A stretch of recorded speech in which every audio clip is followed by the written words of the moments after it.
자, 우리 친구들 오늘 제목 한번 같이 읽어봐요. 같이 읽습니다. 하나님 나라의 섬김이. 오늘은 열왕기상 19장 8절로 18절 말씀 우리 친구와 함께 보도록 할 거예요. 8절부터 또박또박 전도사님과 같이 읽습니다. 시작. 이에 일어나 먹고 마시고 그 음식물의 힘을 의지하여 40주 40야를 가서 하나님의 산 호렙에 이르니라.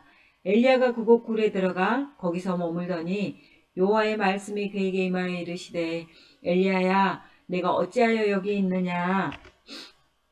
그가 대답하되 내가 만군의 하나님 여호와께 열심히 유별하오니 이는 이스라엘 자손이 주의 언약을 버리고 주의 제단을 헐며 칼로 주의 선지자들을 죽였음이오며 오직 나만 남았거늘 그들이 내 생명을 찾아 빼앗으려 하나이다.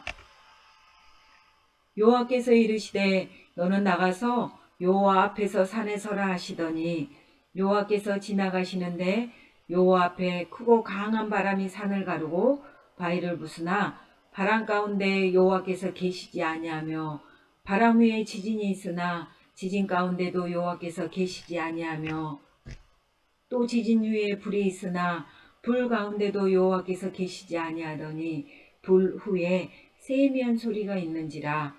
엘리야가 듣고 겉옷으로 얼굴을 가리고 나가 굴 어귀에 섬에 소리가 그에게 임하여 이르시되 엘리야야 내가 어찌하여 여기 있느냐. 그가 대답하되 내가 만군의 하나님 여호와께 열심히 유별하오니 이는 이스라엘 자손이 주의 언약을 버리고 주의 제단을 헐며 칼로 주의 선지자들을 죽였음이오며 오직 나만 남았거늘 그들이 내 생명을 찾아 빼앗으려 하나이다. 여호와께서 그에게 이르시되 너는 내 길을 돌이켜 광야를 통하여 다메섹에 가서 이르거든 하사엘에게 기름을 부어 아람의 왕이 되게 하고 너는 또 닙시의 아들 에우에게 기름을 부어 이스라엘의 왕이 되게 하고 또 아벨 무올라 사밧의 아들 엘리사에게 기름을 부어 너를 대신하여 선지자가 되게 하라. 하사엘의 칼을 피하는 자를 에우가 죽일 것이요 에우의 칼을 피하는 자를 엘리사가 죽이리니 그러나 내가 이스라엘 가운데 7,000명을 남기리니 다 바알에게 무릎을 꿇지 아니하고 다 바알에게 입맞추지 아니한 자니라. 아멘. 우리 친구들과 한 번 더 읽고 생각해야 하는 말씀은 열왕기상 19장 18절 말씀이에요. 함께 같이 읽어봅니다.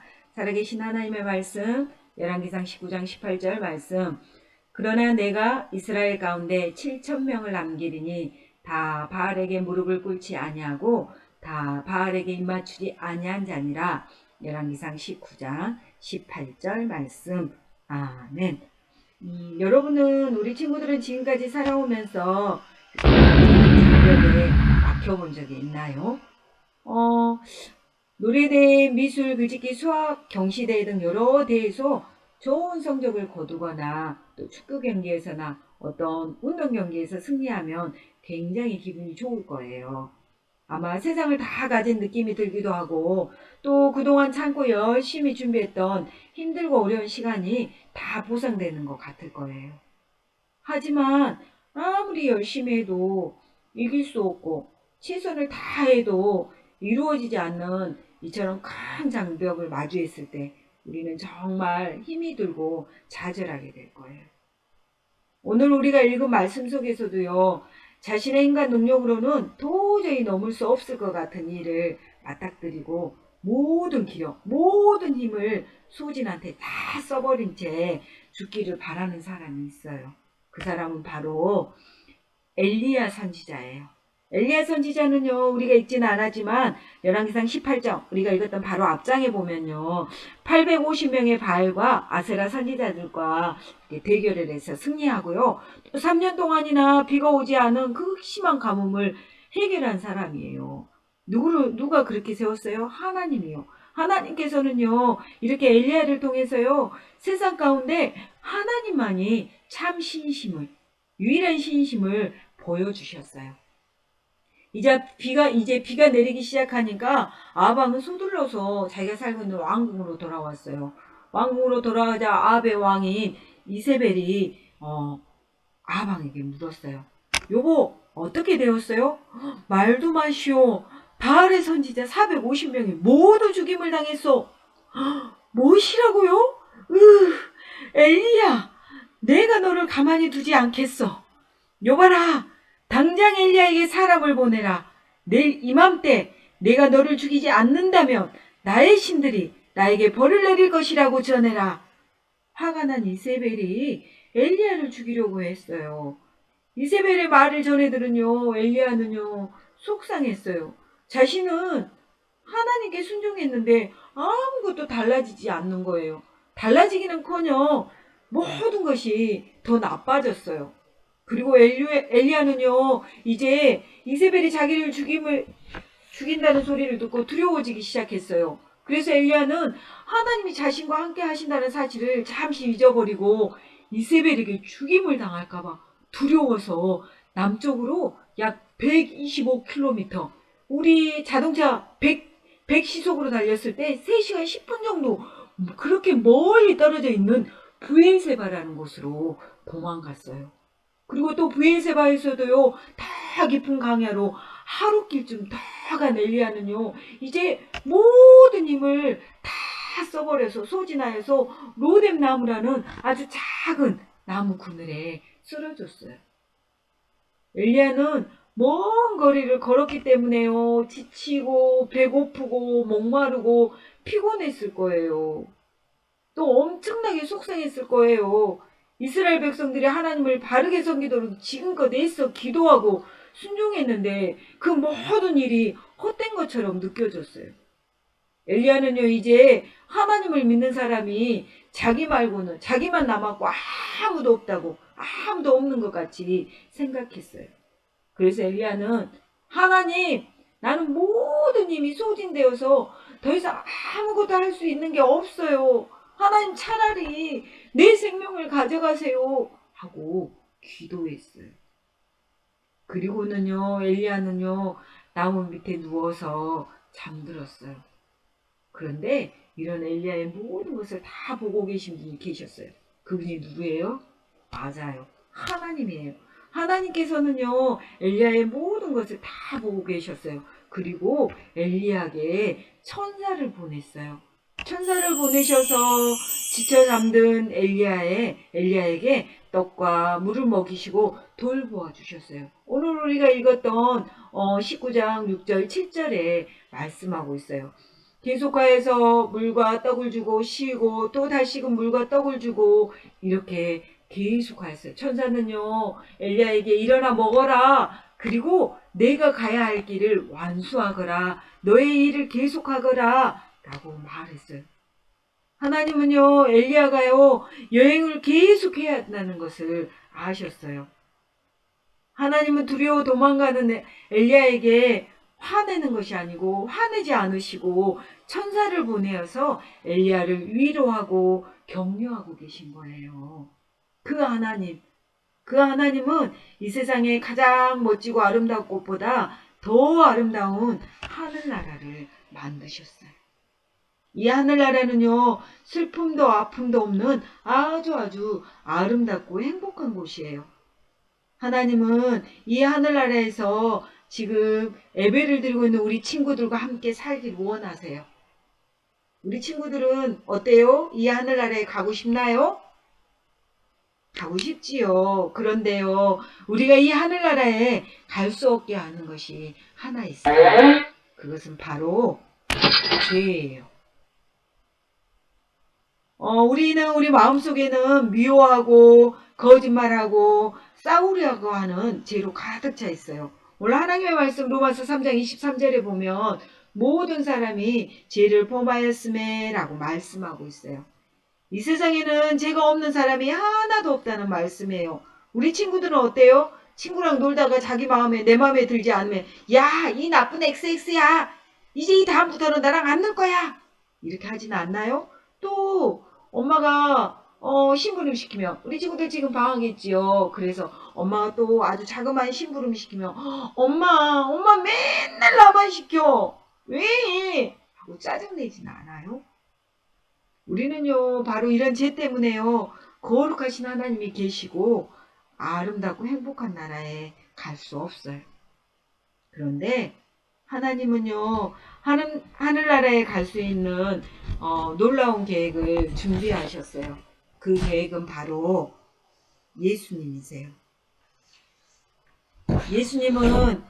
예수님을 이 땅에 보내주셨어요. 하나님은 사람의 모습으로 오신 예수님은요, 죄를 알지도 짓지도 않으신 분이세요.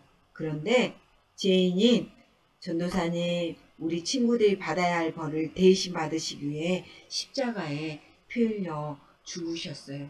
오늘 하나님의 말씀 히브리서 9장 22절, 피 흘림이 없은즉 사함이 없느니라. 아멘.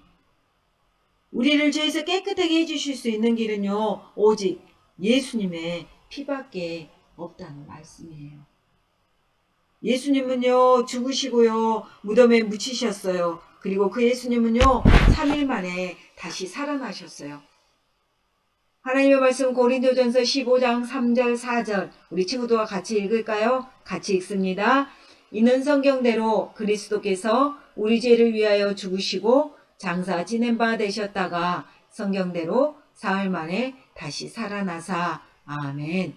예수님께서는요, 성경대로 하나님의 말씀대로 우리 죄를 위하여 죽으시고 다시 살아나셨어요. 하지만 이 세상의 모든 사람들이 다 죄 용서함을 받고 천국에 가는 것은 아니에요. 오직 예수님이 나의 죄를 위해 죽으시고 다시 살아나신 사실을 믿는 사람만이 죄 용서함을 받고 천국에 갈 수 있어요. 이제 엘리야는요, 천사를 통해서 물과 음식을 먹고 난 다음에요, 기운이 나는 것을 느꼈어요. 그래서 다시 걷기 시작했어요. 몇 일 동안? 40일 동안. 40일 동안을 걸어서 이제 엘리야는 호렙산에 도착했어요. 호렙산에 도착한 엘리야는 굴에 들어가서 머무르고 있을 때 하나님의 말씀이 엘리야에게 임했어요. 엘리야야, 내가 어찌하여 여기 있느냐? 그러자 엘리야가 대답했어요. 하나님, 내가 하나님을 위하여 열심히 노력했지만 이스라엘 백성들은 주의 약속을 버리고 주의 제단을 헐고 칼로 주의 선지자들을 죽여서 이제는 오직 나 하나만 남았습니다. 그들은 내 목숨도 노리고 있습니다. 하나님, 너무 두렵습니다. 하나님은 그렇게 말하는 엘리야에게 나가서 산에 서 있으라 하고 말씀하셨어요. 그런데 그때 갑자기 세찬 바람 태풍처럼 소용돌이 치며 바위가 조각조각 부서지며 산을 갈랐어요. 바람 후에요, 그렇게 바람이 부는 후에 지진이 일어났고요. 그렇게 지진이 일어난 후에 불이 있었어요. 그런데요, 그 어느 곳에도 하나님은 계시지 않았어요. 하나님이 만드신 자연의 이 놀라운 힘 앞에 엘리야의 마음은 다 두려웠을 거예요. 이렇게 얼마 정도 지나자 잠잠해진 후에 엘리야는 세미한 음성, 아주 작고 조용한 음성을 들었어요. 겉옷으로 얼굴을 감싼 엘리야는 동굴 입구에 나가서서 귀를 기울였어요. 여전히 혼자라고 느끼고 있는 엘리야에게 하나님이 말씀하셨습니다. 엘리야야, 잘못된 왕을 벌하려고 내가 새로운 왕을 준비했다. 그리고 너의 뒤를 이을 선지자 엘리사도 준비해 두었다. 그것뿐만 아니라 바알에게 무릎을 꿇지 않는 사람이 7,000명이나 남았단다. 라고 하시면서 이제 가서 하나님의 나라의 일꾼, 다음 세대를 세우라고 말씀하셨어요. 하나님의 말씀에 따라 순종하며 일하는데 모든 것이 잘못되는 것처럼 보이고 아무도 없고 자기 혼자만 있다는 두려움을 느끼며 모든 것을 포기하고자 하는 엘리야를 하나님은요, 회복시키셨어요. 그리고 다시금 사명을 주셨고 엘리야는요, 또 새롭게 주신 사명을 붙들고 앞으로 나아갔어요. 어떤 사명을 주셨냐면 우리가 바로 읽었던 거, 새로운 왕을 준비했고 선지자 엘리야 뒤로 엘리사도 준비했고 바알에게 무릎 꿇지 않는 7,000명의 사람도 남아있다라고. 그래서 너는 가서 그 사람들에게 기름을 붓고 그 사람들을 세우라고 하나님께서는 새로운 사명을 주었어요. 엘리야는요, 이렇게 새로운 사명을 하나님께 새롭게 주신 사명을 붙들고요, 다시금 앞으로 나아갔어요. 예수님을 믿어 하나님의 백성된 우리도 모든 것이 잘못되는 것처럼 보이고 당장의 삶에 어려움 때문에 하나님의 말씀을 의지하지 않고 내 생각과 어쩌면 내 계획과 경험에 따라서 우리의 길을 스스로 결정할 때도 있어요. 그때 우리는 도망하거나 모른다고 거짓말하거나 또 다른 사람 때문이라고 원망하는 대신에 우리를 회복하시는 하나님을 믿으세요. 그리고 하나님이 주시는 힘으로 하나님께서 인도하시는 대로 우리는 따라가야 해요. 또 하나님께서 엘리야를 통해 이스라엘 왕뿐만 아니라 주변 나라의 왕과 선지자까지 세우시고 그들을 통해 하나님 나라를 이루어 가시는 것처럼 하나님께서는 우리도 하나님께서 부르셨어요. 여러분도 엘리야처럼 지금 하나님께서 지금 여러분의 그 자리, 자녀로서, 학생으로서, 또 하나님의 나라의 백성으로서 그 자리에서 세우셨어요. 그리고 여러분을 통해서 하나님의 나라를 이루어가고 계세요. 그래서 우리는요, 우리를 통해 하나님을 섬기는 사람들이 생겨나도록 힘써야 해요. 그렇게 힘쓰기 위해서는요, 우리에게 주신 하나님의 말씀을 믿어야 하고, 또 그 말씀을 전해야 하고, 또 하나님의 말씀대로 살아야 해요. 그렇게 할 친구들, 아멘, 아멘. 그렇게 할 친구들, 다 같이 한번 읽어볼까요? 시작. 우리는 하나님 나라를 섬길 거예요. 우리는 하나님의 나라를 섬길 다른 이들을 섬길 거예요. 아멘. 우리 친구들, 이 한 주도요, 우리의 힘으로, 여러분의 힘으로 버텨내기에 너무 어렵고 힘든 상황이 몰려온다고 할지라도 어쩌면 지금이 가장 힘든 상황일 수도 있어요. 코로나가 점점 이 목표에 점점 많아져서 하나님 앞에 예배드리러 예배당에 올라와서 마음껏 찬양하고 하나님을 높여드려야 하는데 마음대로 밖에 나가지 못하고 어디든 가지 못하니까 어찌됐든 집에서 영상으로 예배드리고 있잖아요. 근데 어쩌면 이거보다 더 어려운 상황이 올지도 몰라요. 그렇게 할지라도 우리를 돌보시고 먹이시고 세미한 소리로 우리를 인도하시는 하나님을 믿고 의지하는 친구들이 다 되어지기를 소망해요. 그리고 우리도 하나님의 나라를 이루어가기 위해 힘쓰고 또 더불어 하나님을 섬기는 사람들을 세울 수 있는 친구들이 다 되어지기를 하나님 앞에 소망해요. 그렇게 되어질 친구들, 아멘. 하나님 나라를 섬길 친구들, 또 하나님 나라를 섬길 다른 사람들을 섬길 친구들, 그 친구들, 아멘, 아멘. 우리 한 주도 전도사님을 위해, 또 친구들을 위해, 또 반선생님들을 위해 기도하세요. 말씀 듣고 그렇게 하시기 바랍니다. 그렇게 할 친구들 두 손 모아 기도합니다. 함께 기도합니다. 살아계신 아버지 하나님 감사합니다. 우리들 하나님 나라를 이루어 가시기 위해 믿음의 사람들로 남겨주셔서 하나님 감사합니다. 이 한 주도 우리 사랑하는 친구들이 하나님께서 기뻐하시는 하나님 나라의 일꾼으로 잘 살아낼 수 있도록 성령님 도와주시고 인도하여 주시옵소서. 감사합니다. 예수님 이름으로 기도합니다. 아멘.